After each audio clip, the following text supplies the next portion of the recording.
आपको लगेगा कि यार उठो यहाँ से और अब तो मुझे कुछ करना ही है। तो मेरे साथ है अमर चौधरी जी, बहुत बहुत स्वागत है आपका। ताकत इंसान में नहीं, उसके पर्पस में होती है, उसके मकसद में हो। And I will prove it with in 2 to 3 months। कैसे? तो मुझसे एक सवाल पूछा जाता, बड़ा कॉमन क्वेश्चन, कि सर हम जिंदगी में कामयाब हो जाएंगे क्या? आप घर से बाहर निकले, चौराहे पे पहुंचे, पता चला कर्फ्यू लग गया, दंगे हो गए, पुलिस ने रास्ता बंद किया हुआ है और आप चाय पीने जा रहे थे, आप थे सब अपने ग्रुप में थे, क्या करेंगे आप? नहीं जाऊंगी, वापस आ जाएंगे, भाड़ में जाओ, चाय तो घर भी पी लेंगे। मैं अपने घर से बाहर निकला, हमारे पापा जी हॉस्पिटल में एडमिट हैं, हम उन्हें ब्लड देने जा रहे हैं। हम घर से बाहर निकलते हैं, हमारे ब्लड से जान बचेगी, चौराहे पर पहुंचते हैं, रास्ता बिल्कुल बंद है, पुलिस ने देखते गोली मारने के आदेश दिए, क्या करेंगे? वापस आ जाएंगे, पापा जी को तो अगले जन्म में देखेंगे।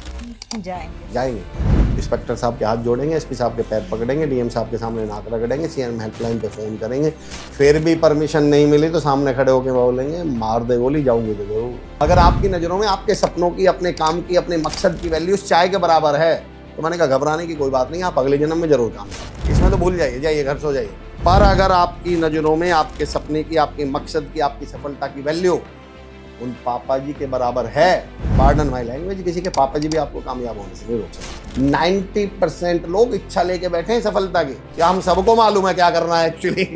दिक्कत शुरू होती है करने से, कष्ट उठाने से, एफर्ट लगेंगे, सोफे छोड़ने पड़ेंगे, बेड छोड़ने पड़ेंगे, सुबह 4 बजे उठना पड़ेगा, ये मोबाइल साइड में रखने पड़ेंगे, पढ़ाई करनी पड़ेगी, ऑफिस टाइम पे पहुंचना पड़ेगा, सेल्स कॉल करनी पड़ेगी, लोगों घर से निकल के लोगों से मिलना पड़ेगा, मीटिंग करनी पड़ेगी, सबको मालूम है। तो इससे बचने का सबसे आसान तरीका क्या है? 2 चीज पैदा कर लो, एक किस्मत और एक दुनिया, दोनों को गाली दो और अपने आराम से सोफे पे लेट के रील चलाओ, कोई पूछने वाला है ही नहीं। समस्या ये है, जब कोई समझाने की कोशिश करोगे, सलाह देने की कोशिश करोगे, उसको एक टर्म दे देंगे ये ज्ञान वाली, तो और क्या करेगा आदमी? बताइए जरा, क्या करेगा? मुझे बताइए ना। अब एक आदमी टीचिंग में डूब रहा है, एक आदमी सेल्स में डूब रहा है, एक आदमी अपने बिजनेस में डूब रहा है, एक आदमी अपनी पढ़ाई में डूब रहा है। मेरे पॉडकास्ट 4 लोग सुन रहे हैं, तो क्या करूं?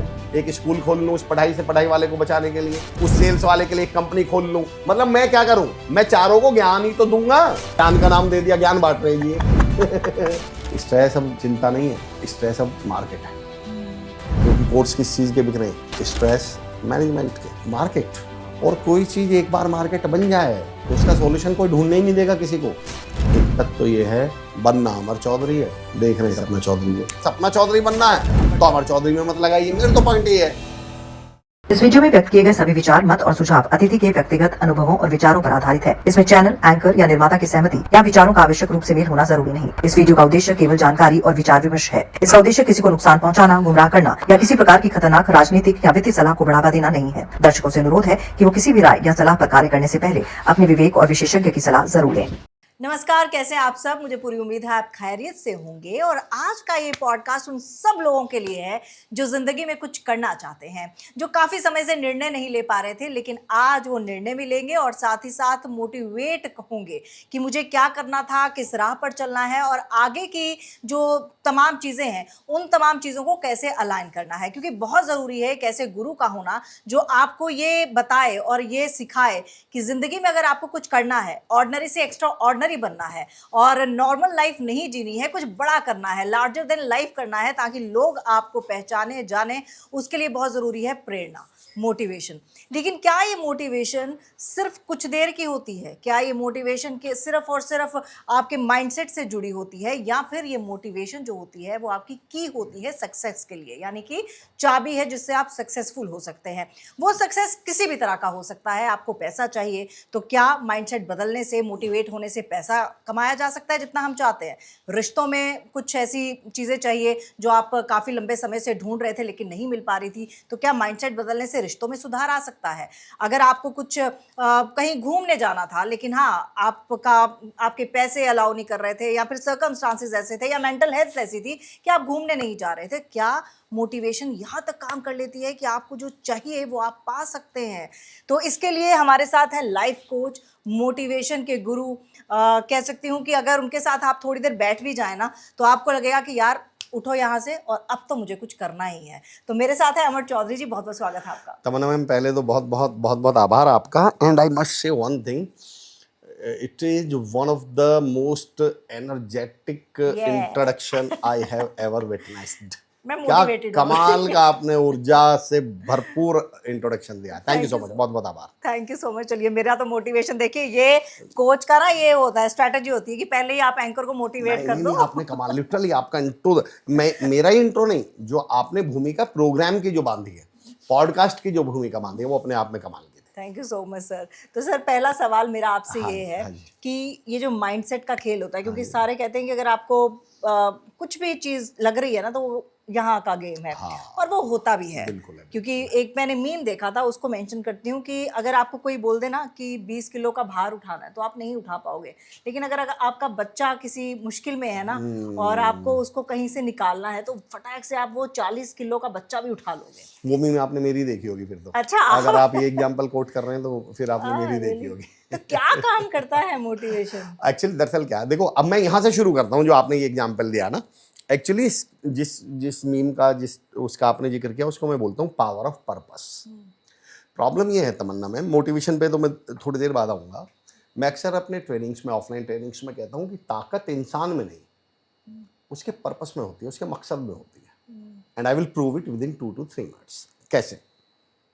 तमन्ना मैम, आप एक गली से गुजर रहे हैं, अंधेरी गली है, रात का समय है, आप या कोई भी जो सुन रहे हैं उनसे भी मेरा ये सवाल है, रात के 2-2:30 बज रहे हैं या 10 बज रहे हैं, आप एक अंधेरी गली से गुजरते हैं, अचानक एक 2 लोग मिलते हैं, कनपटी पे आपके पिस्टल रखते हैं और आपसे कहते हैं आपके पास जो है हमें दे दो, और आपकी जेब में 2000 रुपये हैं, क्या करने वाले हैं आप?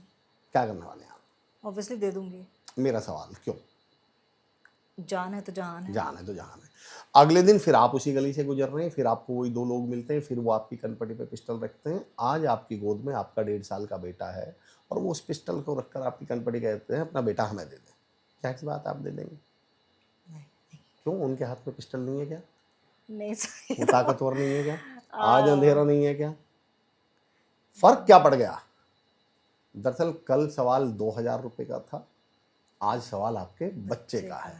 हमारी प्रॉब्लम क्या है मैम, मैं ये कहता हूँ अक्सर कि इस बात से फर्क ही नहीं पड़ता कि सामने वाले के, हम सारी जिंदगी एक उदाहरण देते हैं कि सामने वाले के हाथ में पिस्टल थी, बड़ा मुश्किल था, ये था। मैं कहता हूँ इससे फर्क ही नहीं पड़ता सामने वाले के हाथ में क्या था, फर्क इससे पड़ता आपकी गोद में क्या था। दिक्कत क्या है कि हमारे पास सपने नहीं है, हमारे पास मकसद नहीं है, हमारे पास उद्देश्य नहीं है। मैं एक बहुत अच्छा, मेरे जितने भी एग्जाम्पल्स होते हैं, मैं हमेशा कहता हूँ एक भी किताबी एग्जाम्पल होता नहीं, बहुत व्यवहारिक, Practical। बहुत घरेलू से होते हैं। बिल्कुल। तो मैंने दोपहर के 12 साढ़े 12 बज रहे हैं, आप अपने घर से बाहर स्टेप रखने वाली थी, कदम रखने, और आप लोग भी जवाब दीजिएगा, आप कदम रखने ही वाले थे कि अचानक बारिश शुरू हो गई। आप सब्जी लेने जा रहे थे, आप क्या करने वाले हैं? अच्छा, ना आपके पास छाता है, ना रेन कोट है, कुछ भी नहीं है, आप सब्जी लेने जा रहे थे, सिंपल सा एक काम था, और बारिश शुरू हो गई। अब आप क्या करने वाले हैं? थोड़ी देर इंतजार। आप रुक जाएंगे। मेरा क्वेश्चन, आपको किसने रोका?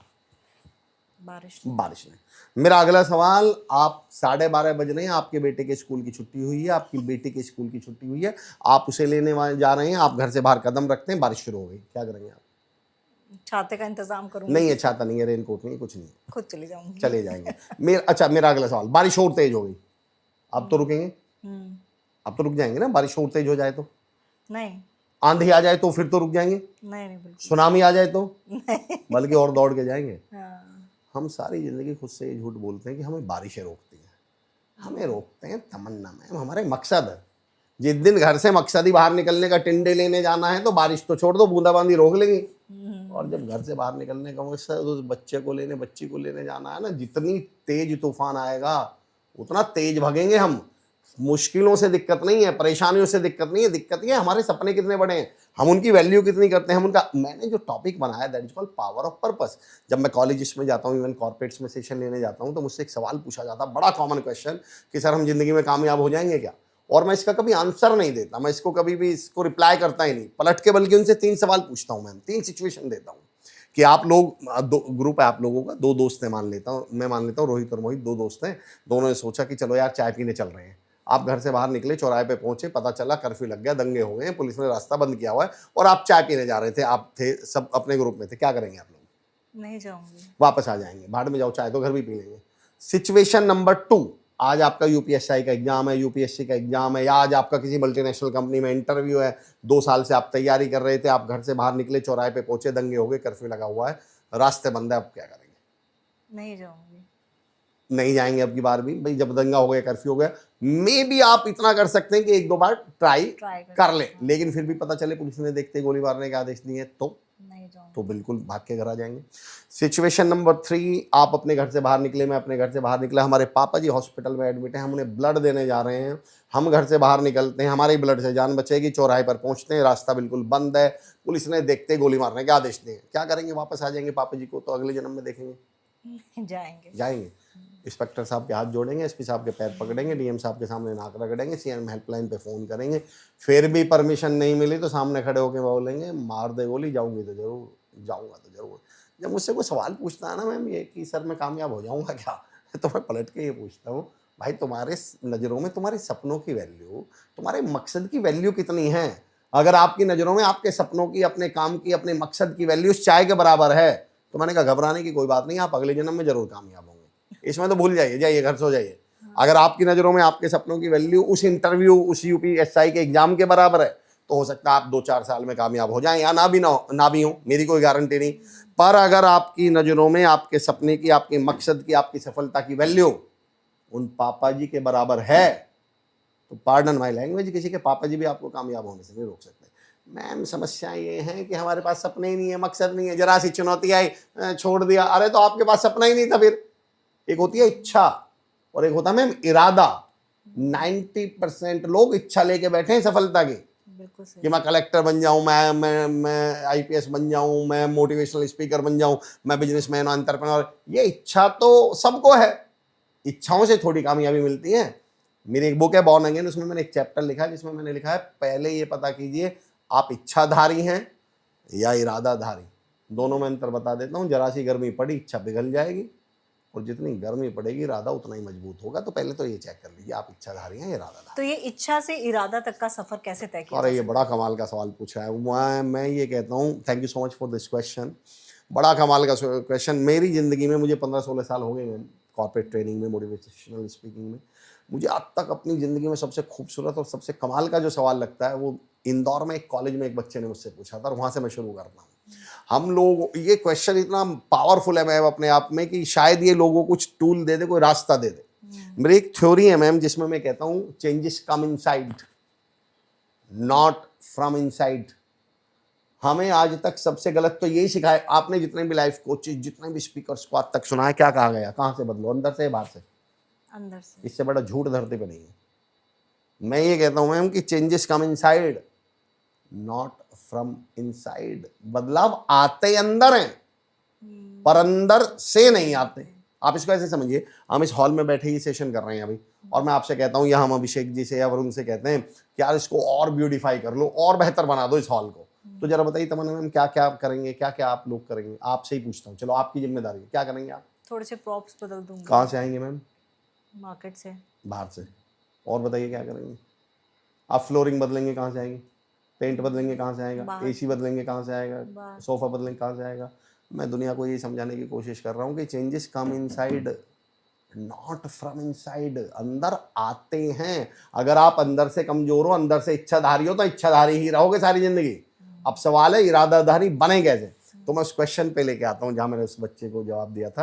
हालांकि मैंने 2-3 पॉडकास्ट में ये जिक्र किया, लेकिन मैं इसको यहाँ इस टूल को बताना चाहता हूँ। इस टूल को मैंने नाम दिया मैम GST। अगर आप बदलना चाहते हैं, इससे बड़ा कोई टूल धरती पे मैं नहीं मानता। तो मैं पहले उस सवाल पे आ जाता हूँ। अच्छा, उसको मैं प्रूव करने के लिए एक चीज़ और बता दूँ। हमने लॉ ऑफ इनर्शिया पढ़ा है। साइंस ये कहती है, जड़त्व का नियम। साइंस ये कहती है कोई भी वस्तु या व्यक्ति, कोई भी इंसान सैकड़ों सालों, हजारों सालों तक उसी अवस्था में रहेगा जिसमें वो है, उसमें कोई बदलाव नहीं आएगा जब तक उस पर कोई, अगर आप गौर कर पाएँ, याद कर पाएँ तो क्या बोला जाता है, मतलब वो सेंटेंस ये है कि कोई भी व्यक्ति या वस्तु अपनी अवस्था में बना रहेगा जब तक उस पर कोई एक्सटर्नल फोर्स ना लगा दिया जाए। क्या समझे? बदलाव की पहली शर्त क्या है? कौन सा फोर्स? External force. उन्होंने ये नहीं कहा कि इंटरनल फोर्स, एक्सटर्नल फोर्स। अब इसका जवाब देता हूँ। तो मैं एक कॉलेज में गया, तो मैं एक सेशन ले रहा था, तो मैंने उसमें 3 तरह की विल पावर होती है मैम, जो इच्छाधारी बात कर रहे थे। एक आइस विल पावर, एक चॉकलेट विल पावर और एक आयन विल पावर। तो नाम से ही समझ गए होंगे, आइस मतलब जरा से में पिघल गई, चॉकलेट 2-4 दिन चली, आयन और मजबूत होती है जैसे जैसे मुश्किलें, चुनौतियाँ आती हैं। तो मैंने अपने सेशन में ये, आज तक इससे बढ़िया कोई बच्चे ने सवाल ही नहीं पूछा। मैंने अपने सेशन में बोला अगर आप कामयाब होना चाहते हैं, जिंदगी में कुछ करना चाहते हैं, तो आपके अंदर आयन विल पावर होनी चाहिए। मोटिवेशनल प्रोग्राम था, एक बच्चे ने हाथ उठाया, मैंने कहा जी पूछिए। बोले सर आप ये कह रहे हैं कि कामयाब होने के लिए आयरन विल पावर चाहिए। मेरा क्वेश्चन ये है, अगर आपके सेशन में आने से पहले मेरे अंदर आयरन विल पावर थी तो आपका 2 घंटे का लेक्चर सुन के मेरी जिंदगी में क्या बदलाव आया? मेरे अंदर तो ऑलरेडी आयरन विल पावर थी। और अगर इस समय मेरे अंदर आइस विल पावर है तो आपका लेक्चर सुन के मेरी जिंदगी में क्या बदलाव आया? मेरे अंदर तो अभी भी आइस विल पावर है। मुझे तो ये बताओ, ये ice will power iron will power में बदलती कैसे है? नहीं तो ये तो पता है हम मोटिवेशन के नाम पे करके आ रहे हैं, हम लोगों को बता क्या रहे हैं। वो एक सुनील गावस्कर जी का एक स्टेटमेंट सुना था मैंने कि अगर इंडिया को वर्ल्ड कप जीतना है तो उसे अच्छा खेलना होगा। और मैंने कहा सर ये तो आपने हमारी आंखें खोल दी। हम तो सोच रहे थे कि यार बुरा खेलना होगा। हम अपने लोगों को मोटिवेशन के नाम पे कह के आ रहे हैं अगर आप कामयाब होना चाहते हैं तो पॉजिटिव सोचो। अरे बोले अच्छा, हम तो सोच रहे थे नेगेटिव सोचना है। अरे क्वेश्चन तो ये है भाई, पॉजिटिव आता ही नहीं दिमाग में, सोचे कैसे? Iron will power. आपने क्वेश्चन बड़ा कमाल पूछा है कि ये डायलॉग तो ठीक है, इच्छाधारी हैं या इरादाधारी हैं। आप तो ये बताओ कि अगर मैं इरादाधारी हूं तो आपका पॉडकास्ट सुन के मुझे मिला क्या? और अगर मैं इच्छाधारी हूं तो पॉडकास्ट सुन के मिला क्या? मैं तो अभी भी इच्छाधारी हूं। अब मैं उदाहरण देता हूं। तो उसने कहा कि सर मुझे तो ये बताओ ice will power iron will power में बदले कैसे, बदलाव आए कैसे? तो वहाँ पिलर थे बीच में हॉल में, तो मैंने उससे पूछा। तो एक जीएसटी फॉर्मूला है, एस मतलब जबरन, जबरदस्ती, जो भी चेंज आएंगे वो बाहर से आएंगे। तो मैंने पूछा ये पिलर कैसे बने होंगे? अब इंजीनियरिंग कॉलेज था, तो बोले सर कि पहले जब पिलर कोई दीवार बनानी होती है, कोई पिलर बनाना होता है तो पहले इसके चारों तरफ एक फ्रेम लगाते हैं लोहे का या लकड़ी का, और फिर उसके अंदर मसाला भरते हैं। तो मैंने कहा कहाँ है पिलर, मुझे तो दिखाई नहीं दे रहा। अरे बोले सर वो तो बाद में हटा देते हैं ना। तो मैंने कहा जब हटाना था तो लगाया क्यों? और वो थोड़े इरिटेट हो गए, बोले कैसी फालतू बात कर रहे हैं। अरे बोले सर वो तो शुरू में तो इसलिए लगाया जाता है कि वो अंदर का मसाला जो होता है, सीमेंट जो होता है, वो मुलायम होता है, कमजोर होता है। 4-5 दिन जब वो फ्रेम में दबा रहता है तो 5-7 दिन बाद क्या हो जाता है, मजबूत हो जाता है, तब इसको हटा देते हैं। तो मैंने कहा दोस्त सुनो, अंदर का मसाला तो हमेशा कमजोर ही रहेगा। अगर आप चाहते हो कि अंदर का मसाला मजबूत बन जाए तो इसे 10-15 दिन 20 दिन पहले जबरदस्ती के चारों तरफ के फ्रेम से घेर के रखो, जबरदस्ती इससे काम करवाओ। 10-15 दिन में ही अंदर का मसाला मजबूत हो जाएगा, फिर जबरदस्ती के फ्रेम हटा देना, फिर बाहर के फ्रेम हटा देना। पर आप ये सोचो कि शुरुआत आपकी अंदर से हो जाएगी, कभी नहीं होने वाली। तो मैंने उस पर एक फॉर्मूला दिया था, GST। जी मतलब ग्रीड। कोई भी काम करना है, अगर नई शुरुआत करनी है तो मैम तो अपने आप को लालच दीजिए, मैं पॉडकास्ट करूंगी, पॉपुलर हो जाऊंगी, मेरी स्टाइल जो है क्वेश्चन पूछने की वायरल होने लगेगी, लोग मुझे अप्रिशिएट करेंगे, एडमायर करेंगे, मेरा बिजनेस ग्रो कर। लालच लालच। लोग पूछते हैं सर सुबह जल्दी उठना है क्या करें? मैंने कहा लालच दो, पर्सनैलिटी ऋतिक रोशन जैसी हो जाएगी, गुड लुकिंग हो जाऊंगा, बढ़िया हो जाएगा, ये लगूंगा, ग्लो आ जाएगा चेहरे पे। बोले जी लालच भी काम ना करे तो क्या करें? मैंने कहा फिर आता है स्लैप, जिसको मैं एस बोलता हूँ। स्लैप मतलब चांटा, मजबूरी जो मैंने कही थी। बोले जी आंख नहीं खुलती क्या करें? मैंने कहा अपने छोटे भाई से बोल के सो जाओ कि सुबह मैं 5 बजे ना उठूं तो चाटा मार के उठा देना। पिछले 18 साल से छोटे भाई इसी दिन का इंतजार कर रहा है। उसको तो तमन्ना इस चीज की है कि किसी दिन मुझे भी चांटा मारने का मौका मिले। मैं गारंटी दे रहा हूँ 4:58 पे गाल पे चांटा लेके बैठा मिलेगा। और जिस दिन 2 चांटे, मैं स्पोकन इंग्लिश पढ़ाया करता था बच्चों को, बच्चे पूछते थे जी इंग्लिश कैसे सीखें, कितने दिनों में आ जाएगी? मैंने कहा 3 चांटों में। बोले जी मतलब? मैंने कहा अपने सारे दोस्तों से बोलो कि मैं इंग्लिश में बात ना करूं तो चाटा मारा। मैं कहा जिस दिन तीसरा चाटा ढंग में लग गया तो तुम्हारे ही मुंह से निकलेगा excuse me, why are you teaching me. दिक्कत ये है मैम कि हम बदलाव भी चाहते हैं, पर बहुत मतलब हम लोग इंजेक्शन चाहते हैं। जैसे ही आप बदलाव की बात करोगे ना, ये अरे सर ऐसे नहीं होता, तो मैंने कहा आप उम्मीद क्या कर रहे हो मोटिवेशनल स्पीकर से, आप लाइफ कोच से या इस पॉडकास्ट से उम्मीद क्या कर रहे हो? हमको इंजेक्शन लगा देंगे इसमें से निकल के? हम आपको यही तो एफर्ट तो आपको ही लगाने पड़ेंगे ना। शुरुआत में दिक्कतें तो आएंगी, समस्या आएंगी। तो मैंने कहा मैम स्लैप योरसेल्फ, मजबूर करो अपने आप को। नहीं उठते ना, किसी फाइन लगवा दो अपने ऊपर। दोस्तों से बोल दो कि भाई सुबह 5 बजे वॉक पे चलेंगे, घूमने चलेंगे, जिम चलेंगे। जो नहीं जाएगा, मैं ना जाऊं, 500 रुपए का फाइन है। तीसरे दिन तो आपके मतलब आँख ही 3:30 बजे खुलनी शुरू हो जाएंगी। शुरुआत तो ऐसे ही होगी ना जी। Grid slab. एक बोला सर फिर भी आंख ना खुले तो मैंने कहा फिर टी, थ्रेट योरसेल्फ, डराओ, धमकाओ कि अमर बाबू अगर प्रोफेशन में अपने में मेहनत नहीं करी ना, अगर आपने एक्स्ट्रा एफर्ट नहीं लगाए, अगर कंटेंट पे नए पे काम नहीं किया, अगर आपने जान नहीं लगाई, तो कुछ दिन बाद दुनिया भूल जाएगी। लोग इनवाइट करना छोड़ देंगे, लोग आपको कॉर्पोरेट ट्रेनिंग नहीं देंगे। थ्रेट, धमकाओ, आंख नहीं खुलती ना, बताओ कि अगर मैं वॉक पे नहीं गया, घूमने नहीं गया, शुगर बढ़ जाएगी, बीपी हो जाएगी, बुढ़ापा अस्पताल में गुजरेगा, बच्चे छोड़ देंगे, वृद्धाश्रम में जिंदगी गुजर जाएगी। थ्रेट, डराओ डराओ। किसी ने मुझसे पूछा सर ग्रीड भी काम ना करे, स्लैब भी काम ना करे, थ्रेट भी काम ना करे, फिर भी आंख ना खुले तो क्या करें? मैंने कहा बेटा अब तुम रात को 8 बजे सो जाओ, तुम्हें एक बार भगवान ही उठाएंगे, तुम्हें धरती की कोई ताकत नहीं उठा सकती। जिसकी अरे जो मोटिवेशन, जो खुद के सपनों से नहीं उठ रहा, जिसको हम जैसे लोग नहीं उठा पा रहे, उसे भाई जाहिर सी बात है। मैम एक बात बताइए, केस गया सब इंस्पेक्टर के पास, नहीं सॉल्व हुआ तो किस पे जाएगा? इंस्पेक्टर साहब के पास। नहीं सॉल्व हुआ तो किस पे जाएगा? सीओ साहब के पास। नहीं हुआ तो एसपी साहब के पास, लास्ट में तो डीजीपी साहब के पास ही जाना है ना। तो मैंने कहा फिर आपको तो भगवान ही उठाएंगे। तो एक्चुअली क्या हो, मोटिवेशन के नाम पे मैम पता हो क्या रहा है, हम लोग मोटिवेट होना नहीं चाह रहे, हम मोटिवेटर्स को चैलेंज करने खड़े हुए हैं कि मोटिवेशन होता है कुछ तो हमें करके दिखाओ। तो जब आप इस मोड में सुनोगे किसी भी बात को कि हमें करके दिखाओ, तो आपकी तो कामयाबी किस में मानी जाएगी, होने में या ना होने में? ना होने में। तो आप तो ना होकर ये सिद्ध कर दोगे ना कुछ दिन बाद, अरे देखा ना हम तो पहले कह रहे थे मोटिवेशन से कुछ नहीं होता। मैं कहता हूँ वो तो ठीक है, अब नुकसान किसका हुआ?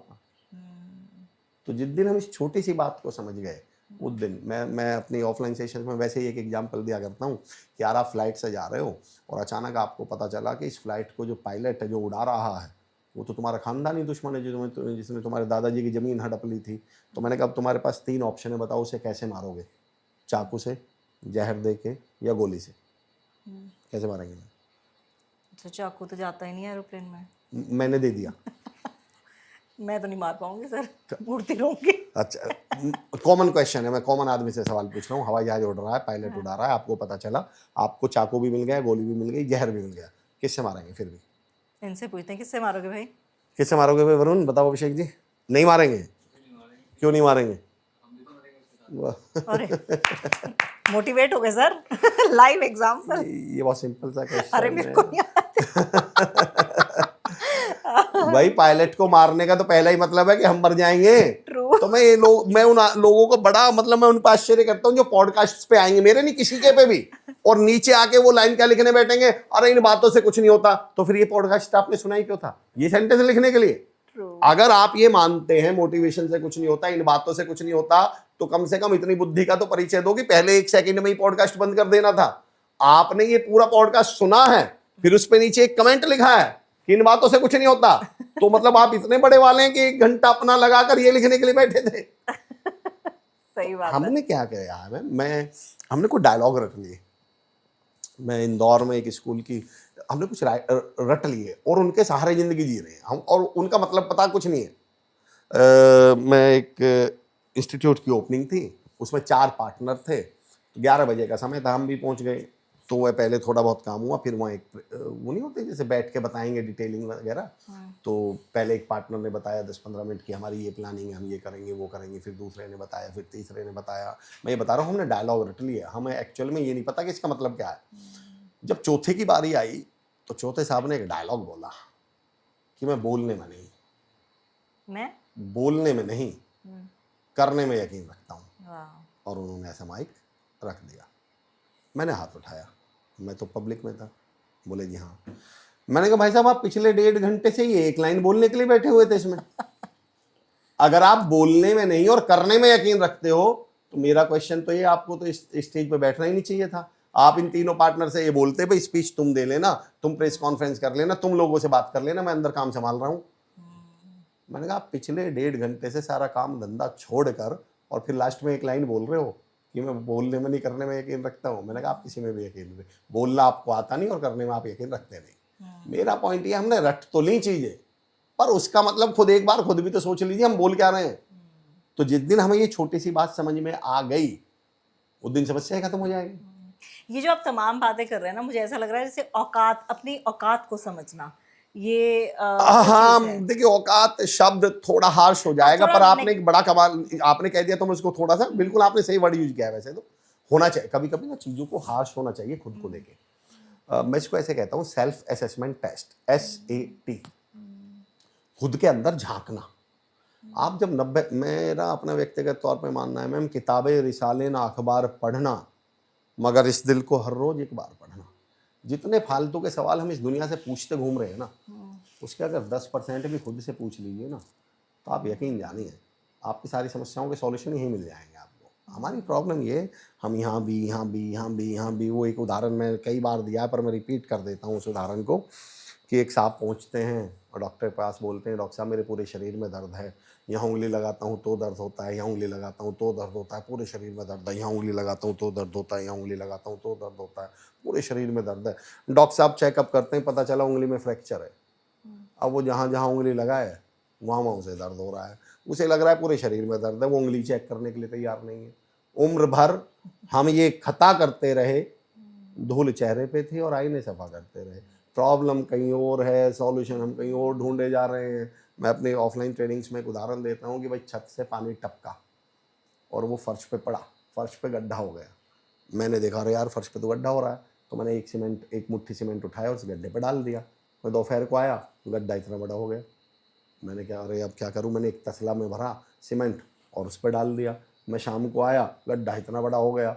अब मैंने एक ट्रॉली उठाई, उस पर सीमेंट डाल दिया। अगले दिन मैं आया, गड्ढा इतना बड़ा हो गया, उसमें एक ट्रैक्टर ट्रॉली सीमेंट डाला मैंने। मैं कहता हूँ बताइए मैं गड़बड़ कहाँ कर रहा हूँ, प्रॉब्लम कहाँ है, समस्या कहाँ कर रहा हूँ मैं, इस करेक्शन में गड़बड़ कहाँ कर रहा हूँ मैं। अगर मैंने पहला मुट्ठी सीमेंट यहाँ डालने की बजाय वहाँ डाल दिया होता जहाँ से टपक रही थी, तो यकीन जानिए एक मुट्ठी सीमेंट में काम चल जाता मेरा। अब ये तो गड्ढा रोज बढ़ेगा ना, रोज बढ़ेगा ना, रोज बढ़ेगा ना, क्योंकि मैं वहाँ तो काम ही नहीं कर रहा। अब मैं उसका रीजन भी बता देता हूँ क्यों नहीं कर रहा मैं काम। क्योंकि एक्चुअल में मैम चीज़ों पे काम करने में एफर्ट लगाने पड़ता है, मेहनत लगती है। बदलाव जो आप बदलाव शब्द पे गौर करिए। मैंने बदलाव शब्द को थोड़ा बहुत जो ईश्वर की कृपा से शब्द की साधना की है, मैं बदलाव शब्द को बोलता हूँ बदलाभ, बदलाभ। और लाभ बाद में आया है, बद पहले आया है। इसका मतलब क्या हुआ कि लाभ तक पहुंचना है तो बद से, मुश्किल से, चुनौतियों से, परेशानियों से, दिक्कतों से गुजर कर ही वहां पहुंच पाओगे आप। अब इसके लिए कोई तैयार, वो पुरानी फिल्में नहीं होती थी, वो एक गुफा होती थी, गुफा में अंदर खजाना होता था, हीरे मोती होते थे। तो जिस गुफा के अंदर तमन्ना में अंदर खजाना होता था, उसके गेट पे क्या लटके रहते थे? ताले। ताले। अंदर घुसोगे सांप, बिच्छू, कीड़े मकोड़े, जाले, राक्षसों की आवाज आती थी। तो मैं कहता हूँ भाई अगर इन सांप, कीड़े मकोड़े, राक्षस, मुश्किल, चुनौती, परेशानी, दिक्कत, एफर्ट, मेहनत नाम के कीड़े मकोड़ों से गुजरने की ताकत रखते हो तो यार अंदर खजाना मिल जाएगा। पर आप ये चाहोगे कोई खजाने को उठा के गेट पे ही रख जाए, ऐसा आविष्कार ना हुआ, ना होने वाला है। तो हम लोगों की समस्या ये है, हमें अच्छी तरह मालूम है बदलाव कहाँ आने वाला है। जो ये डायलॉग बाजी कर रहा है कि बातों से नहीं बदलते, तो मेरा एक डायलॉग सुनाता हूँ मैं आपको। बोले दुनिया बड़ी मतलबी है साहब। मैंने कहा बात तो आप सही कह रहे हो। मैंने कहा ऐसा महसूस क्यों हुआ? अरे बोले सर सब उगते सूरज को सलाम करते हैं, दुनिया बड़ी मतलबी है। मैंने कहा सब उगते सूरज को सलाम करते हैं। मैंने कहा ये बात कब समझ में आई आपको कि दुनिया बड़ी मतलबी है और दुनिया उगते हुए सूरज को सलाम करती है? अरे बोले सर हमें तो बचपन से ही पता है, हमने तो बहुत दुनिया देख ली, दुनिया बड़ी मतलबी है, उगते सूरज को सलाम करती है, हमें तो बचपन में ही समझ में आ गई थी। मैंने उनसे पूछा फिर भाई साहब आप आज तक उगे क्यों नहीं? जब आपको ये बात समझ में आ गई थी कि दुनिया उगते सूरज को ही सलाम करेगी, तो तुमने अपने करियर पे मेहनत क्यों नहीं कर ली थी? तुमने पढ़ाई में जान क्यों नहीं लगा दी थी? तुम बिजनेस में टॉप क्यों नहीं कर गए थे? तुमने जान क्यों नहीं लगा दी? जान ही तो नहीं लगानी, वहाँ एफर्ट लगेंगे ना, वो मेहनत लगेगी ना। एक डायलॉग रट लो। अगर मैं ये कहता हूँ आपको समझ में आ गया दुनिया मतलब ये है, दुनिया उगते सूरज को सलाम करिए, तो उगिए ना। उगते क्यों नहीं? किसने पकड़ रखा है, किसने रोक रखा है? एक्चुअली क्या है, फिर उगने में तो है। मुझसे लोग आते हैं कि सर मेरी एक प्रॉब्लम है, कोई हल बताओ ना। तो मैं लोगों से पहला क्वेश्चन पता है क्या पूछता हूँ? कि मैंने कहा सच में हल चाहिए क्या? बोले जी मतलब? मैंने कहा अगर मैंने आपको हल दे दिया तो तुम्हें चलाना पड़ जाएगा ना, वो हल चलते हैं ना खेत में। समस्या तो ये कौन, आप मुझे, मैं चुनौती दे रहा हूँ जितने लोग मुझे सुन रहे हैं, वो कोई अपनी एक प्रॉब्लम लिखे, कोई भी प्रॉब्लम जो उनकी ज़िंदगी में चल रही है, और बाकियों से मैं कहूँगा कि एक दूसरे की प्रॉब्लम का सॉल्यूशन बताना है। सारे बता देंगे। इससे क्या पता चला? क्या हम सबको मालूम है क्या करना है एक्चुअली। हाँ। दिक्कत शुरू होती है करने से, कष्ट उठाने से। एफर्ट लगेंगे, सोफे छोड़ने पड़ेंगे, बेड छोड़ने पड़ेंगे, सुबह 4 बजे उठना पड़ेगा, ये मोबाइल साइड में रखने पड़ेंगे, पढ़ाई करनी पड़ेगी, ऑफिस टाइम पे पहुंचना पड़ेगा, सेल्स कॉल करनी पड़ेगी, लोगों घर से निकल के लोगों से मिलना पड़ेगा, मीटिंग करनी पड़ेगी, सबको मालूम है। तो इससे बचने का सबसे आसान तरीका क्या है? 2 चीज पैदा कर लो, एक किस्मत और एक दुनिया। दोनों को गाली दो और अपने आराम से सोफे पे लेट के रील चलाओ, कोई पूछने वाला है ही नहीं। समस्या ये है। नहीं तो ऐसे ही आप, मैं तो चुनौती दे रहा हूँ, कोई एक समस्या लिख दे अपनी और ये बता दे कि जिसका सॉल्यूशन नहीं है। अगर वो सच में समस्या है तो ये भी चेक कर लेना कि वो सच में समस्या हो, और ऐसी कोई समस्या ही पैदा नहीं हुई कि जिसका सॉल्यूशन ना हो, पर उनके सॉल्यूशन के लिए एफर्ट लगता है, मैम, कष्ट करना है। वो एक उदाहरण है, कितना मुश्किल, मतलब बड़ा मुश्किल मानता हूँ मैं उस उदाहरण को, पॉडकास्ट में कितना समझ पाएंगे लोग, लेकिन कोशिश करता हूँ। मैं ट्रेनिंग में हूँ मैम, कॉर्पोरेट्स में, लीडरशिप पे, लाइफ कोचिंग पे, तमाम बड़ी कंपनी में मैं ट्रेनिंग देता हूँ। तो मैं एक बार एक ट्रेनिंग के लिए कहीं गया हुआ था, मैं वहाँ एक होटल में स्टे कर रहा था। रात को मैं वॉक के लिए बाहर निकला तो मैंने देखा एक लड़का कुछ ढूंढ रहा है। सबको मालूम है मैम सॉल्यूशन कहाँ है। तो मैंने कहा यार क्या हुआ, क्या ढूंढ रहे हो? बोले जी मेरी अंगूठी खो गई सोने की। और मैंने कहा अरे तो बड़ा नुकसान हुआ, मुझे भी बड़ा दुख हुआ, मैं भी ढूंढवाने लगा। 10-15 मिनट हो गए मैं ढूंढते ढूंढते ढूंढते, मुश्किल उदाहरण है, कितना कनेक्ट कर पाएंगे पॉडकास्ट में। तो जब नहीं मिली 10-15 मिनट में, तो मैंने पूछा मैं मुझसे कि यार कुछ आइडिया है कहाँ गिरी थी? तो मैं, वो मेरा हाथ पकड़ के 100 मीटर दूर ले गया, वहां से जहां ढूंढ रहा था, वहां से 100 मीटर दूर। बोले सर यहाँ गिरी थी। मैंने कहा यहाँ गिरी थी? तो मैंने कहा फिर वहां क्यों ढूंढ रहे हो? बोले सर यहाँ अंधेरा है ना, वहां उजाला है ना। उसे अच्छी तरह मालूम है कि अंगूठी यहाँ गिरी है, यहीं मिलेगी अंधेरे में ही, पर सुविधाजनक कहाँ है ढूंढना, आसान ढूंढना कहाँ है? उजाले में। हम सबको मालूम है जो हम कर रहे हैं उससे कामयाबी नहीं मिलनी। ये जो हम पड़े पड़े मोबाइल पर डायलॉग बाजी कर रहे हैं, रील देख रहे हैं, इससे कहीं कामयाबी नहीं मिलनी। पर आप देखो तो सही, पड़े पड़े मोबाइल देखने में जो मजा है, यहाँ तो कष्ट करने पड़ जाएंगे ना। तो लिखो जो मन में आए, पॉडकास्ट पे जाओ, रील्स पे जाओ, वहाँ 4 डायलॉग लिख दो, दुनिया ऐसी किस्मत वैसी, और अपने फ्री हो जाओ। और मेजॉरिटी किन लोगों की, इन लोगों की है। फिर शाम को 4 लोग यही मिल जाते हैं। बोले ठीक कह रहे हो यार। अच्छा, आप जो उदाहरण दे रहे हैं, मेरे को भी एक वाकया याद आया, उदाहरण याद आया। एक कोट है आजकल बड़ा, मतलब 1-2 लोगों के मुंह से मैंने सुना है, स्टेटस भी लोग लगाते हैं। तो उससे मैं बिल्कुल इत्तेफाक नहीं रखती कि जब कोई डूब रहा हो तो उसको बचाना है, उसको ज्ञान नहीं देना है। लेकिन मैं सोचती हूँ कि जब वो इंसान, उसको ऑलरेडी हम 4 बार डूबने से बचा चुके हैं, लेकिन वो 5वीं बार फिर वही हरकत करके डूबना ही चाहता है, तो फिर भी उसको बचाना ही है। नहीं, मैं इसको दूसरा करेक्शन, मैं इसमें एक करेक्शन दे देता हूँ मैम। मेरा पॉइंट ये है, आपने बड़ी अच्छी बात कही कि इसको मैं अलग तरह से एक उदाहरण देता हूँ, पता नहीं कितना समझ पाएंगे। एक गांव, मैं खुद एक गांव से, मेरा गांव है चिरोड़ी, तो गांव का ही एक एग्जाम्पल है। एक आदमी ठंड के समय में, बहुत ठंड के समय में, सुबह सुबह 6-7 बजे लोगों ने देखा कि एक आदमी नाली में पड़ा हुआ है, ठंड के समय में। तो बिल्कुल ऐसे कड़ा कड़ा बेहोश, मतलब बेहोश इन द सेंस ऐसे बड़ा कड़कड़ा। तो अचानक एक बोलता है कि यार शुक्र है इसने पी रखी थी, अगर इसने पी नहीं रखी होती ना ठंड से मर जाता। तो ये तो ठंड से रात में मर जाता। दूसरा बोला यार इसने पी नहीं रखी होती तो ये गिरता ही क्यों?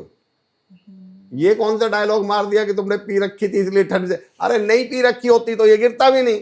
तो वो जो बार बार डूब रहा है, बार बार डूब रहा है, मेरा एक सवाल है कि वो बार बार डूब क्यों रहा है? पहला क्वेश्चन तो मेरा ये है।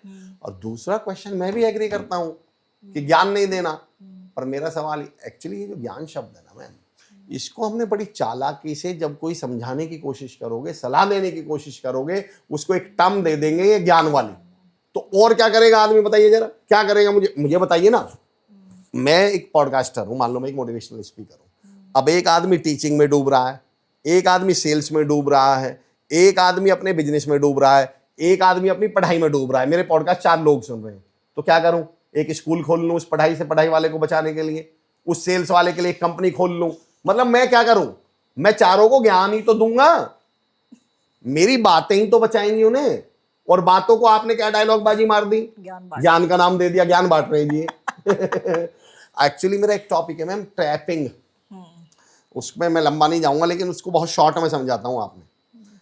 दुनिया में जितनी भी चीजें हम लोगों की जिंदगी बदल सकती थी, बेहतर बना सकती थी, हमें इस प्रॉब्लम से बाहर निकाल सकती थी, बड़ी चालाकी से हमने उनको नेगेटिव बना दिया, उनके खिलाफ नेगेटिविटी खड़ी कर दी।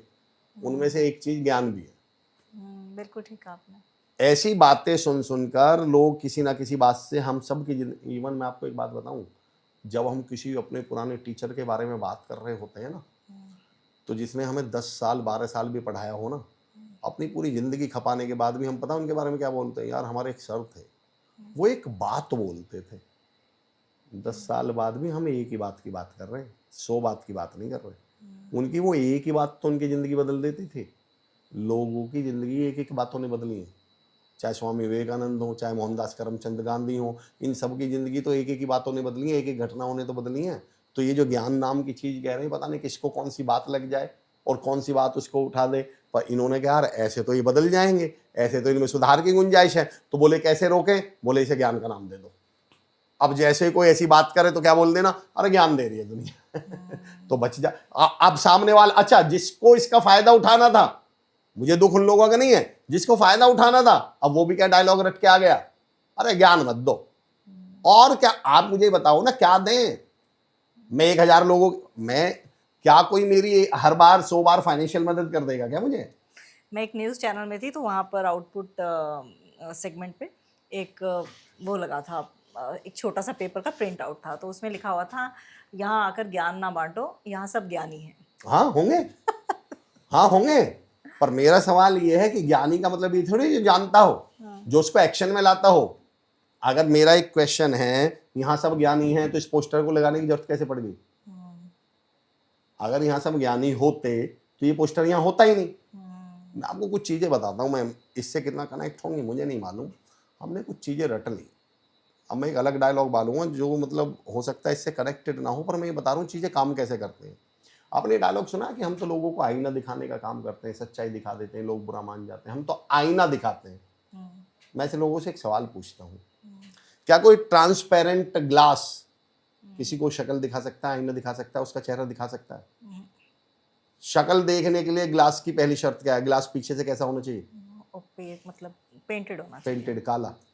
तो मैं लोगों से कहता हूँ कि दूसरों को आईना शक्ल वही दिखा सकता है जो पहले खुद काला हो पीछे से। ट्रांसपेरेंट ग्लास तो दिखाई नहीं पाएगा। तो जब आप आईना दिखाने की बात कर रहे हो तो आप ये कह रहे हो क्या कि खुद काले हो अंदर से? एक्चुअली पता किसी को कुछ नहीं है, बस डायलॉग रटने हैं, डायलॉग मारने। अच्छा अजीबोगरीब बात देखो, फिर सारे आईना दिखा रहे हैं, तो मैंने कहा दिखा किसको रहे हो? मतलब एक कमरे में 10 लोग हैं, 10 के 10 आईना ही दिखाने का काम कर रहे हैं भाई, तो फिर दिखा किसको रहे हो? तो एक्चुअली कुछ चीजें हमने याद कर ली। अब समस्या ये है कि मैम बदलाव के लिए जो हमें एक्शन लेने थे, हम एक्शन तक पहुंच ही नहीं पाए। क्यों नहीं पहुंच पाए? क्योंकि हम ये एक्सेप्ट ही नहीं कर रहे थे कि कोई हमने गलती की है। क्यों नहीं कर रहे हैं हम इस बात को एक्सेप्ट? क्योंकि किसी ने बीच में आके क्या बोल दिया, ज्ञान मत दो। एक उदाहरण और देता हूं, मैं आपको 4-5 उदाहरण देता हूं ट्रैपिंग के। वो सारी चीजें जो हमारी जिंदगी को, मोटिवेशन जो है, इसके खिलाफ ट्रैपिंग बताता हूं मैं आपको। एज अ मोटिवेशनल स्पीकर मुझसे सबसे ज्यादा, और मुझसे नहीं जितने भी तमाम दुनिया में मोटिवेशनल स्पीकर्स हैं, उनसे सबसे ज्यादा क्वेश्चन ये पूछा जाता है कि मोटिवेशन तो टेम्परेरी होता है, मोटिवेशन से कुछ नहीं होता, ये तो फालतू की बात नहीं है। अब ऐसा पता है आपने पता है ऐसा क्यों बोला गया है? क्योंकि इनसे बहुत कुछ हो सकता है, और इन्हें मालूम था अगर लोग मोटिवेशन की पावर समझ गए तो लोग मोटिवेट होकर जिंदगी में कुछ कर जाएंगे। तो बोले इन्हें कैसे करें यार, कैसे क्या करें? तो बोले मोटिवेशन पे ही सवाल खड़ा कर दो। हमारे समाज की एक प्रॉब्लम बताऊं, एक बच्चा, 2 भाई हो, एक शराब पीता हो और एक शराब ना पीता हो। आपको क्या लगता है हर चौथे दिन सफाई किसको देनी पड़ेगी घर में? जो शराब पीता है। नहीं, जो नहीं पीता। क्यों? शराब पीने वाला चौथे दिन केवल एक काम करेगा, वो शराब पी के आएगा और दूसरे वाले से एक ही बात कहेगा, तूने मेरा घर बर्बाद कर दिया, तूने मेरे साथ ऐसा किया, इसलिए मैं शराब पीता हूँ। अब ये आराम से लेट जाएगा। अब सफाई देने कौन सा लगेगा? जो बेचारा काम में लगा हुआ, जो पी नहीं रहा। नहीं भैया ऐसी बात नहीं है, नहीं ऐसा बात नहीं है, नहीं ऐसा नहीं है। हमने सफाई देने का काम उन लोगों को सौंप दिया जो कुछ कर रहे थे, उन्हें ही रोज सफाई देनी है। एक उदाहरण देता हूँ, आप किसी से बोल दो आई लव यू और आप किसी से बोल दो आई हेट यू। जिससे आपने आई हेट यू बोला, कभी उसने पलट के पूछा कि सबूत दो? नहीं। कभी उसने पलट के कहा कि कैसे मान लो तुम झूठ बोल रही हो, मैं कैसे यकीन कर लूं तुम्हारी बात का?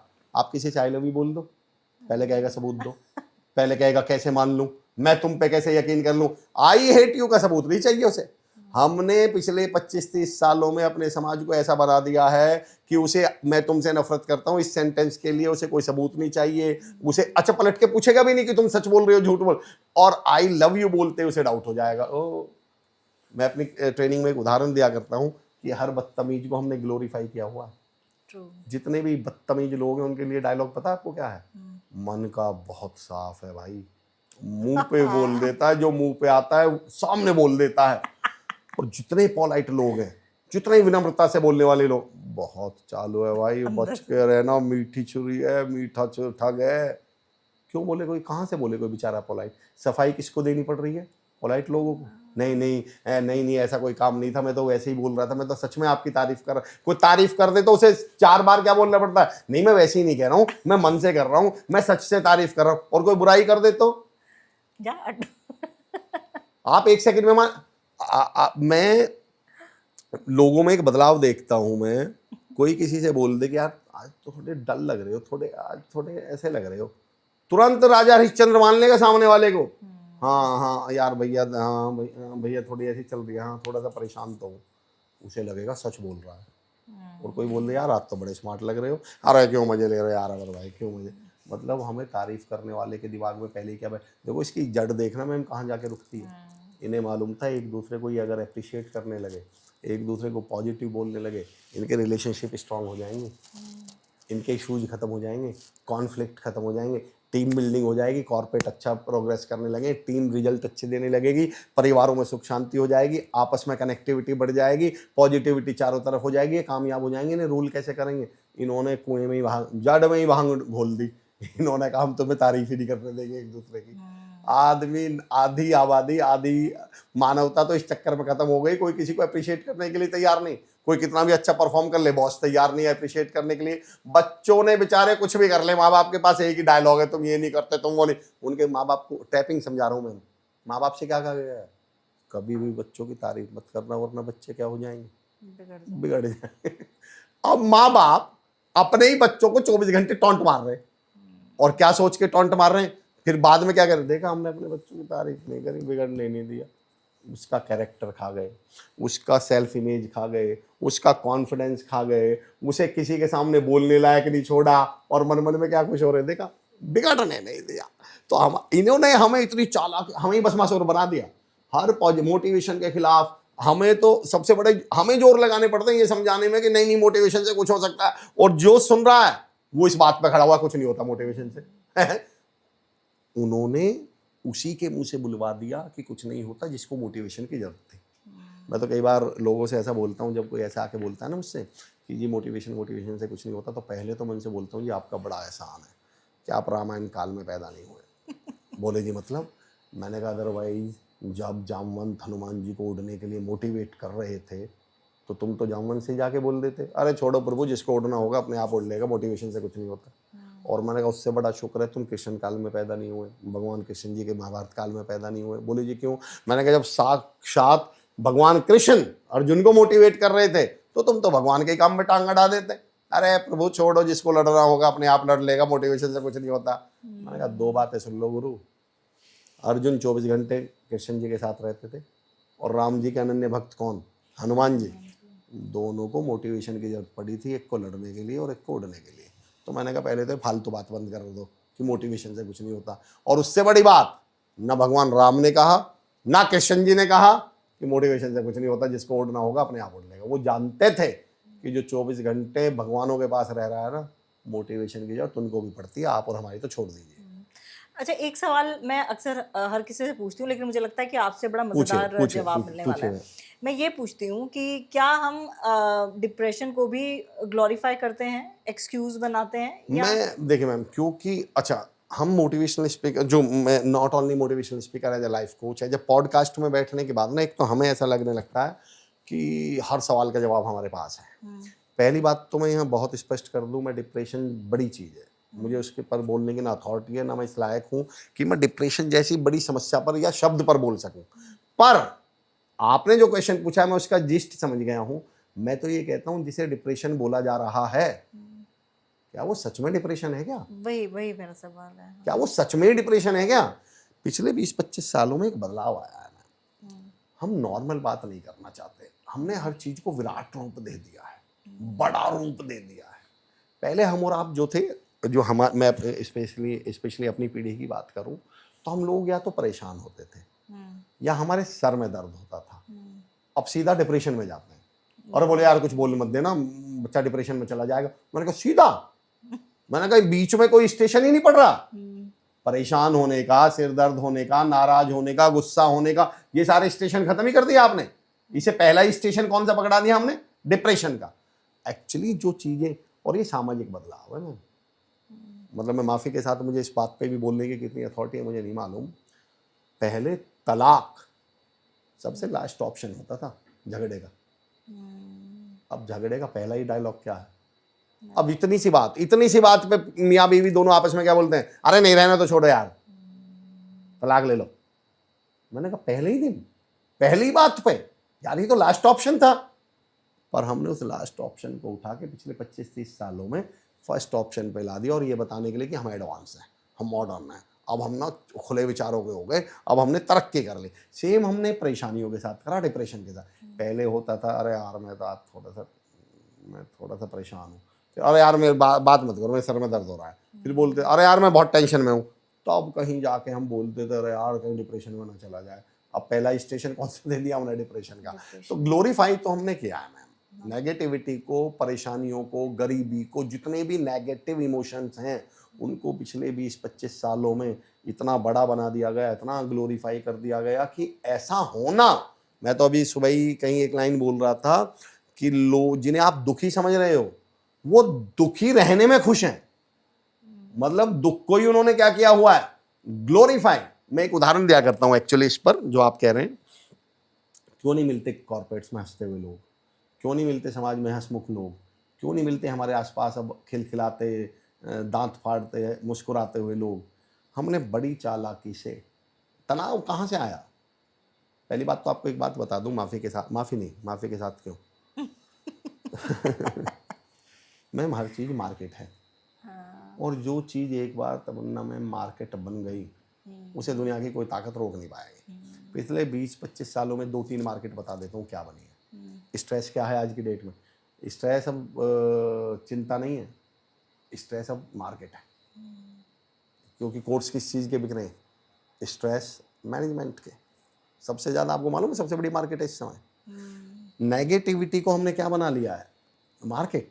और कोई चीज़ एक बार मार्केट बन जाए तो उसका सॉल्यूशन कोई ढूंढने ही नहीं देगा किसी को। मैं एक उदाहरण देता हूँ।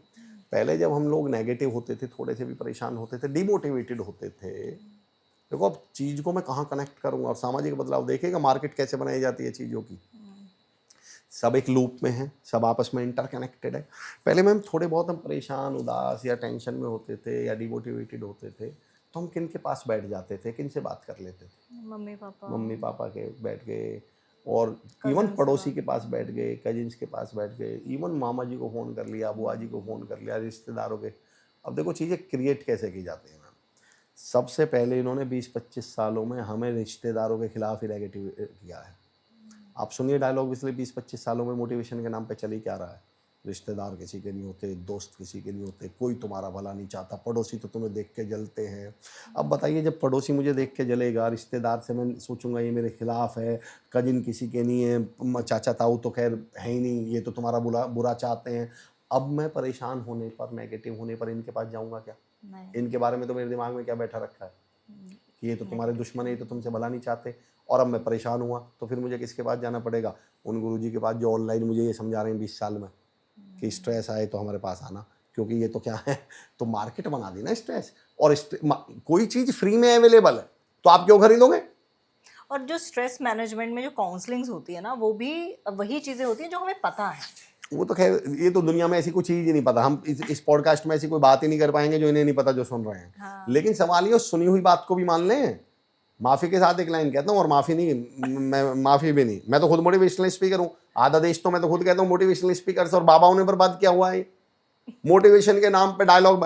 पिछले 20 सालों में मोटिवेशन के नाम में हमने लोगों के दिमाग में ये जहर भरा है कि दुनिया तुमसे चिढ़ती है, दुनिया तुमसे नफरत। इससे अलग हम मोटिवेट ही नहीं कर पा रहे किसी को उसको सपनों के लिए। हम किसी को मोटिवेट भी तो क्या कह के कर रहे हैं, एक दिन ऐसा मुकाम हासिल करना है कि यही पड़ोसी तुम्हारे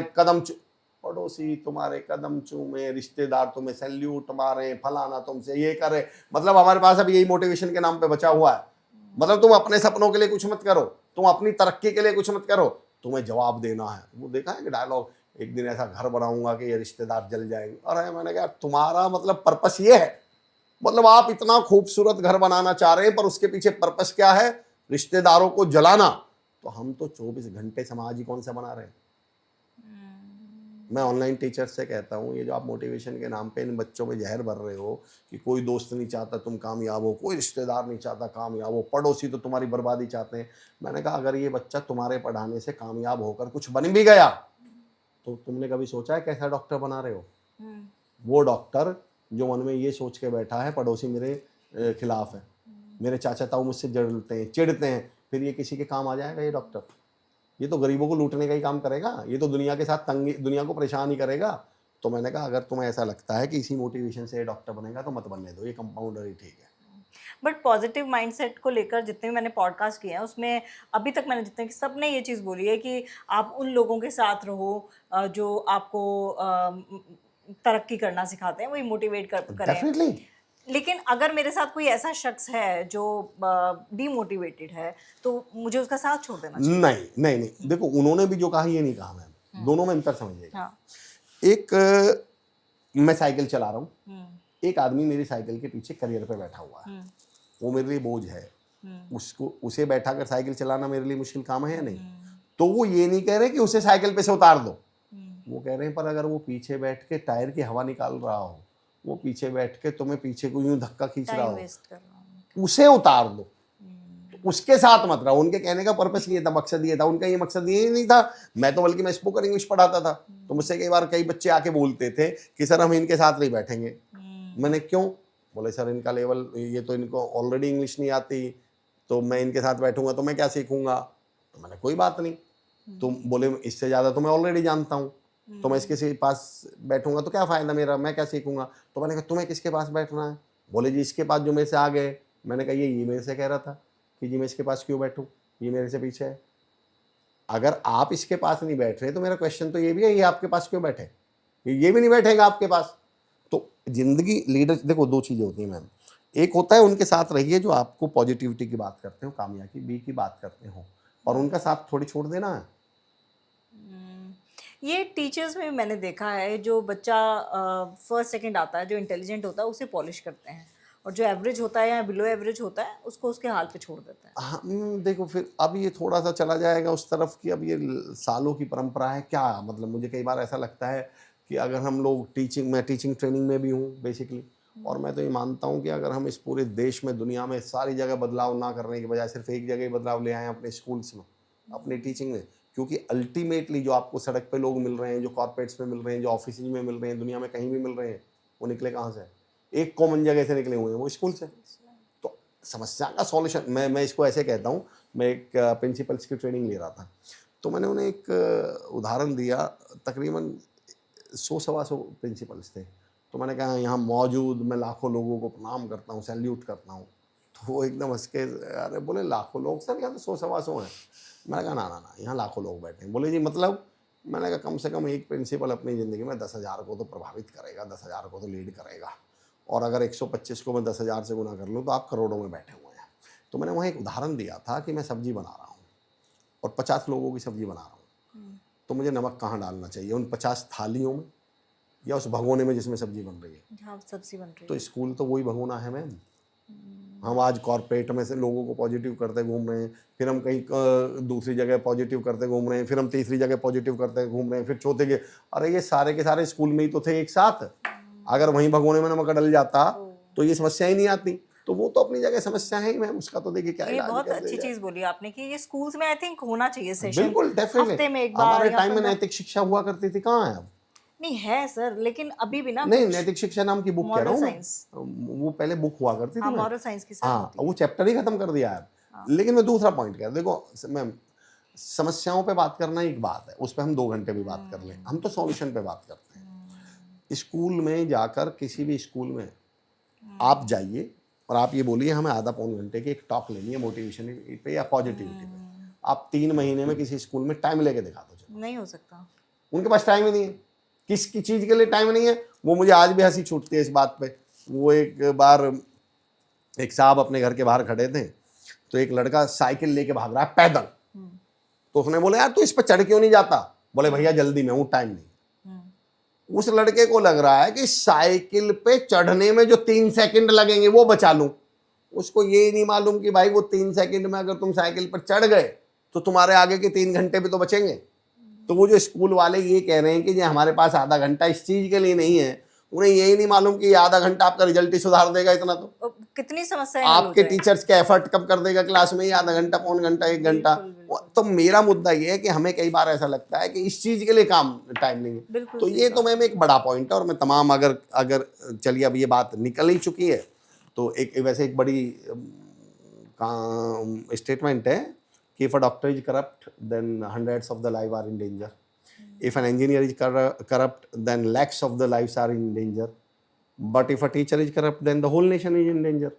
क्योंकि अल्टीमेटली ये किसके बनाए हुए हैं? किसी टीचर के ही तो बनाए हुए हैं। बिल्कुल। तो अल्टीमेटली जब हम टीचिंग पे जाएंगे कभी, तो कई बार मैं टीचर से बस यही रिक्वेस्ट करता हूँ कि जैसे आपने कहा फर्स्ट सेकंड पे काम करते हैं, बाकियों को छोड़ देंगे, तो मैं उनसे एक सवाल पूछता हूँ कि यार ये जो बाकी के आपने छोड़ दिए हैं, एक मेरे गांव का ही उदाहरण देता हूँ, बच्चा कामयाब हो या बच्चा नाकामयाब हो, अल्टीमेटली वो क्रेडिट किसको जाता है?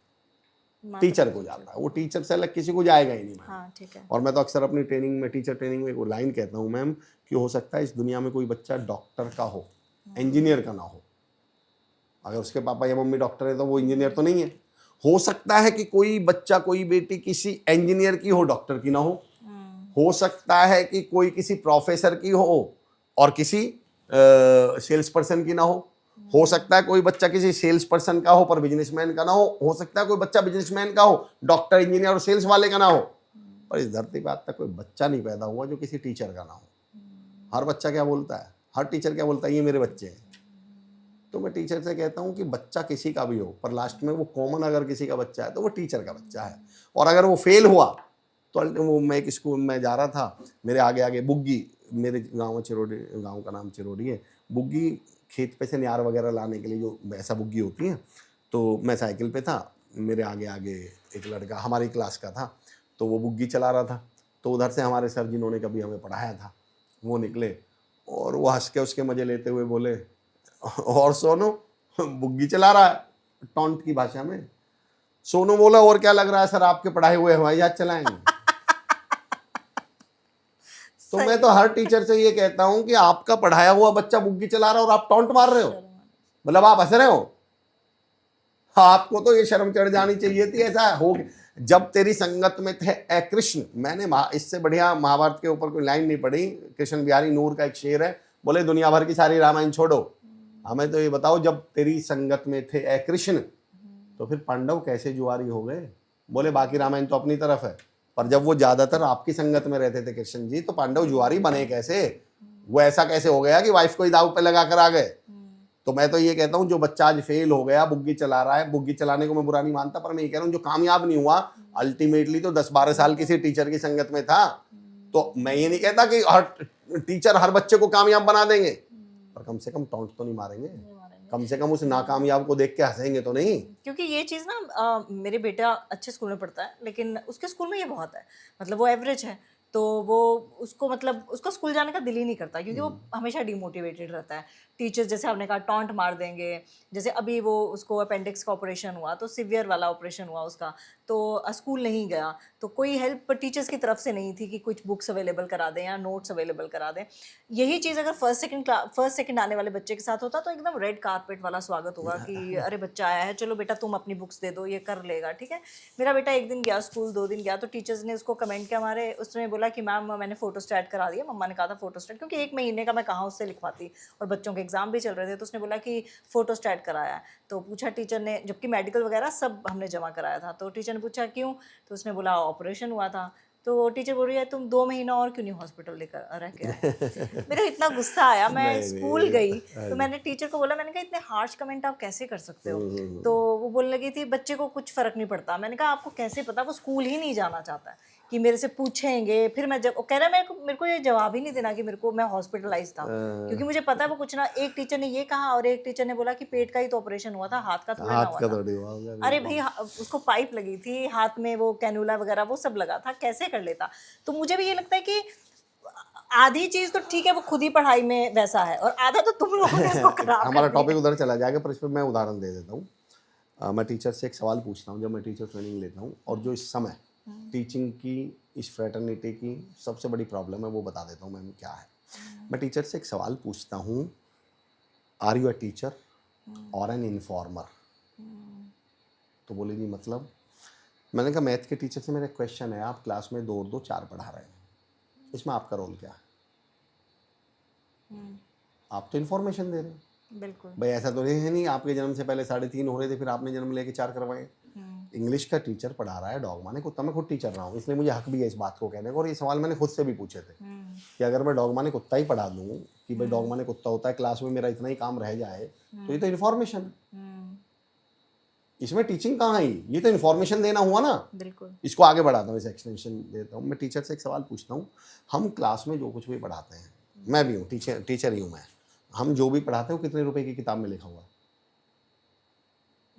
100, 200, 400, 500, 1000 रुपए की किताब में लिखा होगा। मैं चाहे आप यूपीएससी की भी तैयारी करवा रहे होंगे तो भी 1000 रुपए की किताब होगी। मेरा एक सिंपल क्वेश्चन है, किताब जो कुछ भी पढ़ा रहे हैं वो 500 रुपए की किताब में लिखा है, 1000 रुपए की किताब में लिखा है, और टीचर की सैलरी कितनी है? 70,000, 80,000, 1 लाख, 2 लाख, अब तो 10 लाख वाले भी हैं, पर मैं एक एवरेज पे आता हूँ 20,000, 50,000, 70,000, 80,000। मेरा एक सिंपल सा क्वेश्चन है, अगर आप 1,000 रुपए की किताब में लिखा हुआ पढ़ा रहे हैं तो ये बाकी के 69,000 रुपए किस चीज़ के ले रहे हैं?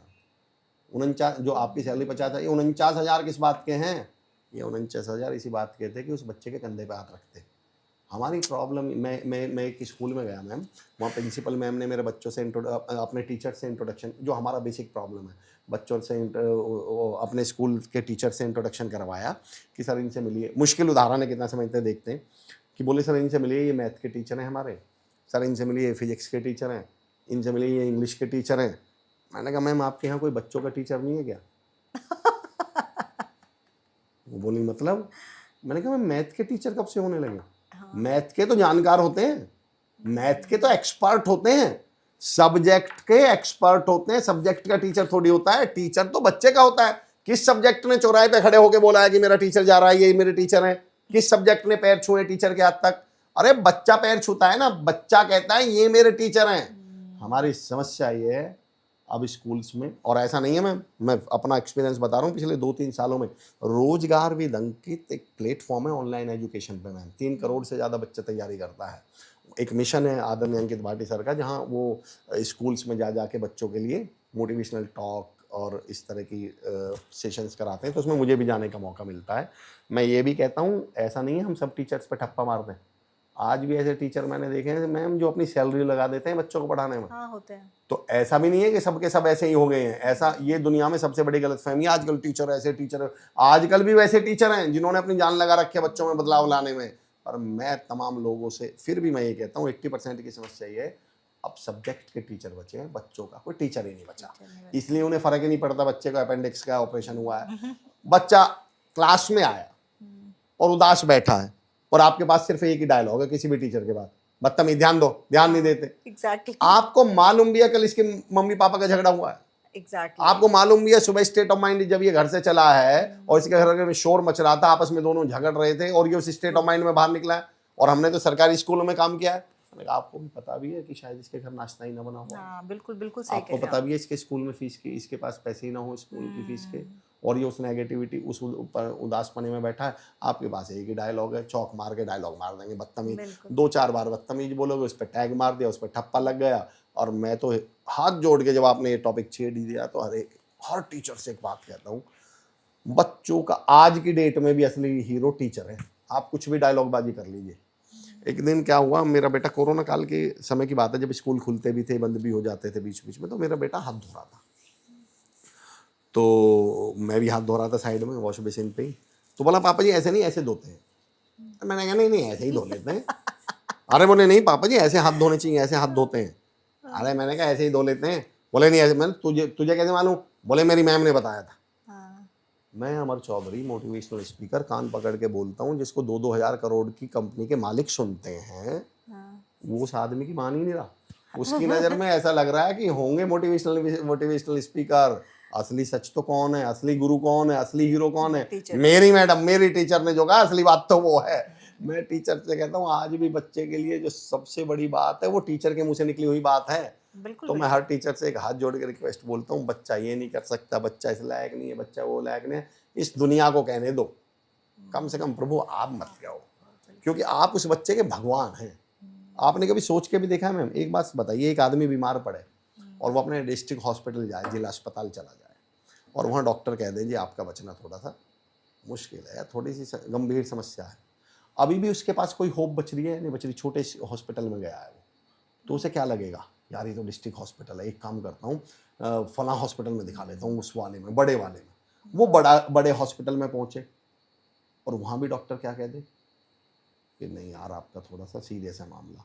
अभी भी उसके पास कोई, भारत के केस में, अगर भारत के कॉन्टेक्स्ट में, इंडिया के कॉन्टेक्स्ट में बात करूं, अभी भी एक अस्पताल ऐसा है जिसपे सबकी निगाह टिकी हुई है यार, एम्स। क्या नहीं यार ऐसी वहां ले जाएं। मेरा अगला सवाल, एम्स में जाने के बाद अगर उससे ये कह दिया जाए तो वो फिर जिंदा बचेगा क्या? तो मैं हर टीचर से कहता हूँ आप हर बच्चे के लिए एम्स हैं, और ये रिश्तेदार अड़ोसी पड़ोसी जिला अस्पताल है, इन्हें बोलने दो तू ये नहीं कर सकता, तू वो नहीं कर सकता, तू ऐसा। वो बच्चा फिर भी ये सोचता रहेगा नहीं यार ठीक हो जाऊंगा कोई बात नहीं। और जिस दिन एम्स नहीं बोल दिया कि तू कुछ नहीं कर सकता, तो मैंने कहा प्रभु कम से कम बच्चों से इतना तो मत करिए, आप बच्चों के भगवान। अरे जिसका भगवान ही ये बोल देगा कि तुम कुछ नहीं कर पाओगे तो उसका तो हौसला ही खत्म हो गया, उसकी तो उम्मीद ही छोड़ दी ना आपने। तो मेरी आपसे हाथ जोड़ के रिक्वेस्ट है, आप मत बोलो। अगर आप टीचिंग जैसे प्रोफेशन में हो तो कम से कम आप मत बोलिए, क्योंकि आपकी बात बच्चे के लिए पत्थर की लकीर हो जाएगी और वो सारी जिंदगी अब ये मान के बैठेगा कि वास्तव में मैं कुछ नहीं कर पाऊंगा। बिल्कुल सही कह तो रहे हैं मेरी ये आप। रिक्वेस्ट है। सर पता है इतनी जल्दी ये हुआ है ना, और जी। टाइम बहुत कम है, Done. और मैं चाहती थी कि एक पर्सनल मेरा सवाल था जो मैं चाहती वो थी ले लीजिए, मैं उसको हम फटाक से हाँ, कर उसको लेती ले हूँ। लीजिए। सर मेरा सवाल ये है कि अपने अंदर लीडरशिप क्वालिटीज कैसे ला सकते हैं? हाँ देखिए मैम, अपग्रेड योरसेल्फ, सिंपल सा एक रूल है, बहुत सिंपल सा, कि नॉट ओनली लीडरशिप। भाई देखिए, जब मैं कहूँगा अपग्रेड योरसेल्फ तो आपको ये मैं सेल्स में हूँ, कोई लीडरशिप में है, कोई टीचिंग में है, कोई पब्लिक स्पीकिंग में है, तो अपग्रेड आप पर्टिकुलर जो आपका जो भी रेस्पेक्टिव जो भी फील्ड होगा आप उसमें करेंगे, पर अल्टीमेटली करना क्या पड़ेगा? अपग्रेड। दो उदाहरण दूंगा कैसे अपग्रेड करें, सवाल तो ये कैसे अपग्रेड करें। पहले अपग्रेडेशन की मतलब बता देता हूं मैं। एक बहुत पुराना किस्सा है, एक पुरानी स्टोरी है कि एक साहब टोपियां बेचते थे। टोपी बेचने के बाद जंगल से गुजरे, पेड़ के नीचे लेट गए, नींद आ गई, बंदर उनकी टोपियां उठाकर ले गए।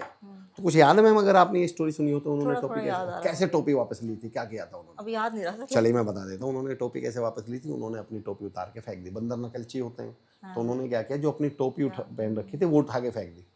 तो सारे बंदरों ने भी क्या किया, टोपी अपनी टोपियां उतार के फेंक दी। उन्होंने टोपी इकट्ठी करी और वापस लेकर घर आ गए। उन्हीं आदमी का पोता मेरी कॉलोनी में रहता है, 1-1.5 साल पहले की बात है। वो भी टोपी बेचने गया, वो भी जंगल से गुजरा, उसे भी पेड़ के नीचे नींद आ गई, बंदर उसकी भी टोपी उठा कर ले गए। और उसके पास क्या थी, दादाजी वाली ट्रिक। तो उसने भी क्या किया, अपनी टोपी उतार कर फेंक दी। एक बंदर आया, उसकी भी टोपी उठा के ले गया, बोला कुछ तो नया कर लोगे, कब तक दादाजी वाली ट्रिक आजमाते रहोगे? बंदर अपडेट हो गए, बंदर अपग्रेड हो गए, बंदर। तो मैं कहता हूँ आप लीडरशिप की बात करें या दुनिया में किसी भी काम की करें, कीप योर सेल्फ अपग्रेडिंग, अपने आप को अपग्रेड। मेरे बड़े भाई ने मुझसे कहा था, जिनको मैं अपना आदर्श मानता हूँ, राजीव चौधरी जी, असिस्टेंट कमांडेंट थे, शहीद हो गए राजीव भाई। उन्होंने मुझसे एक बार कहा था कि बढ़िया से खूब, खूब से बेहतर तलाश कर, और दरिया अगर मिले तो समंदर तलाश कर। पर अब सवाल उठता है कि हम अपग्रेड हों कैसे? तो इसका टूल देके जा रहा हूँ मैम, सिंपल सा टूल है। आप इस दुनिया में, इस धरती पर जो कुछ भी जानते हैं उसके 3 ही सोर्स हैं, इससे अलग चौथा सोर्स आज तक धरती पर ही पैदा नहीं हुआ। इसको क्या बोलते हैं मैम, ये जो लगा हुआ है? माइक। कैसे मालूम आपको? पता चल गया सर। मालूम कैसे? कहीं सुना या सुना, पढ़ा और देखा। इस 3 सोर्सेस से अलग आपको चौथी चीज नहीं पता। 2 और 2 4 होते हैं, कैसे मालूम आपको? बचपन से पढ़ा। क्या करा बचपन से? पढ़ा है। पढ़ा, सुना या देखा। भारत के प्रधानमंत्री जी कौन है? मोदी। कैसे मालूम आपको? पढ़ा, सुना, देखा। आपका नाम क्या है? तमन्ना। कैसे मालूम आपको? छोड़ दो, मेरा नाम क्या है, कैसे मालूम आपको? पढ़ा, सुना, देखा। अब मेरी तमाम लोगों से सिर्फ एक ही सवाल पूछता हूं मैं, पिछले 2 4 5 सालों में आपने ऐसा क्या पढ़ा, ऐसा क्या सुना, ऐसा क्या देखा कि आप यहाँ से या लेवल पे आ जाते? आप 50,000, मैं कमाई की बात कर लूँ, आप 50,000 कमा रहे थे, 2 लाख पे आते कैसे? ऐसा पढ़ा क्या आपने, ऐसा देखा क्या आपने? भाई आप एक बात बताइए, मैं आपके सामने एक गिलास रखूँ और आपसे कहूँ मैं मुझे 2 गिलास पानी दे दो, इसमें कैसे दे दोगे आप? 2 गिलास पानी के लिए गिलास भी तो बड़ा होना चाहिए। आप 1 लीटर की बोतल में 2 लीटर पानी थोड़ी मांग सकते हैं। तो आपको अपनी क्षमताएं मैं पर्सनैलिटी डेवलपमेंट को सिर्फ ऐसे वो करता हूँ मैम। पर्सनैलिटी डेवलपमेंट का मतलब है पर्सनल प्लस एबिलिटी डेवलपमेंट। जब आप अपनी एबिलिटी, क्षमताएं बढ़ा जाएं, तब आपकी पर्सनैलिटी डेवलपमेंट होती है। उसका और कोई तरीका नहीं, चाहे वो लीडरशिप के केस में हो। तो मैं कहता हूँ आपने ऐसा पढ़ा क्या, ऐसा सुना क्या, ऐसा देखा क्या? दिक्कत तो ये है, बनना अमर चौधरी है, देख रहे हैं सपना चौधरी को। तो बताइए ज़िंदगी में आदमी बदलाव, देखो मैं सपना चौधरी जी की बहुत इज्जत करता हूँ, उन्होंने अपने दम पे वो मुकाम हासिल करा है, पर मेरा अब क्वेश्चन तो बोल दिया सर। मेरा क्वेश्चन ये है कि आप अमर चौधरी बनना चाहते हैं तो सपना चौधरी को देखने में टाइम क्यों लगा रहे हैं, और सपना चौधरी बनना है तो अमर चौधरी में मत लगाइए। मेरा तो पॉइंट ये है। तो अल्टीमेटली ये, जैसे आपको लीडरशिप में काम करना है, देखिए तमाम यूट्यूब का टाइम है, देखिए तमाम तरह के वीडियोज, उसके पॉइंट्स बनाइए, उनको अपनी पर्सनैलिटी में प्रैक्टिस में लाइए, एक्शन में लाइए, और फिर आप लीडरशिप पे आगे काम कर रहे हैं। तमाम तरह के वीडियोज हैं, तमाम तरह की लर्निंग हैं। आप 3 महीने का एक टारगेट लीजिए, लगातार उन एक्शनेबल्स को लिख लीजिए, उन पर एक्शन लेना शुरू कर दीजिए, हो जाएगी लीडरशिप डेवलपमेंट आपके अंदर। तो चलिए सर, आज मेरे लिए तो बहुत अच्छा दिन था क्योंकि मैं तो मोटिवेट हुई हूँ और आपने बहुत अच्छे से समझाया, टाइम का बिल्कुल पता नहीं चला। उम्मीद है कि आगे भी मुलाकात होगी आपसे और बाकी टॉपिक्स भी कवर करने की कोशिश करेंगे। बहुत बहुत धन्यवाद आपका। बहुत बहुत आभार मैम, बहुत बहुत धन्यवाद तो मुझे ये मौका देने के लिए, और तमाम सुनने वालों का भी बहुत बहुत धन्यवाद, बहुत बहुत आभार।